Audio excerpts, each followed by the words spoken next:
Hazreti Cabir jana Hazreti Huzayfa iki sahabi ekөө aytat, Peygamberimiz aleyhisselam aytты deydi. Kullu ma'rufin, her bir ma'ruf sadaka dedi. Ma'ruf Arap dilinde belgilүү. Belgilүү деген mani. Emne menen belgilүү dese, her nerse belgilүү boluşu mümkün da, jamanlık dele belgilүү boluşu mümkün. Jok, adamdardын arasında jakşı dep belgilүү болгон nerse. Adamdardын bardыгы ошону jakşı dep kabul kılgan nerse, ошол эмне урматтуу bir тууганым, ma'ruf.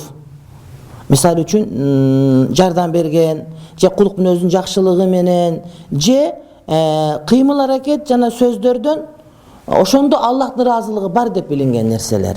Кайсы бир кыймыл аракет же сөз, ошол нерседе Кудайдын ыраазылыгы бар, Кудай таалам сооп берет деген түшүнүк боло турган болсо, ошонун бардыгы мa'ruf. Кыргызчага которгондо муну жакшылык деп которуш керек, Ошон үчүн которгондо котормону мындай бир түздөн түз которгондо мындай бир ыңгайы келбей калат. Ошондуктан kullu ma'rufin sadaqa дегенде ар бир жакшылык бул садака деп которуш керек. Эгерде түзбө түз которуп калсак анда ар бир белгилүү нерсе дегенде белгилүү нерсеге өтүп кетип калыш ыктымалы толук түрдө бар. Бул хадисте muttafaqun aleyh Bukhari жана Muslim. Көп адамдар ойлоп калат, ошол Бухариде дагы Жабир менен Хузайфадан, Муслимде дагы Жабир менен Хузайфадан экен деп ойлоп түшүнүп калышы мүмкүн, бирок бул маселе андай эмес. Анткени Азирети Жабирдикин Имам Бухари риваят кылат дагы, Хузайфаны Имам Бухари риваят кылган эмес. Ал эми Хузайфаны Имам Муслим риваят кылып, аны Бухари риваят кылган эмес.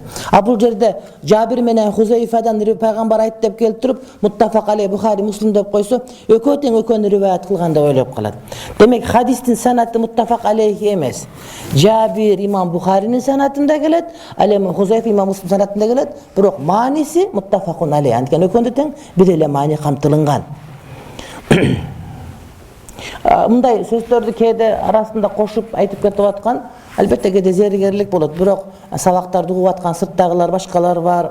Анан кээде буларды жөн эле айта берет, бир некелерди дебесин деп, алар түшүнбөй кала турган бирок илимий иштерден бир азыраак кошуп койсок, урматтуу бир тууганым, жакшыраак болот экен. Анткени мусталах хадистен кабары жок, башкадан кабары жок эле ушул хадисти мынтип дегенди айтты деп сынагандарга эмне бир аз ушулар ойлонуп көрүп, бул эмне деген сөз экен, матн деген эмне, санат деген эмне деп ойлонуп калсын деп айтып атабыз.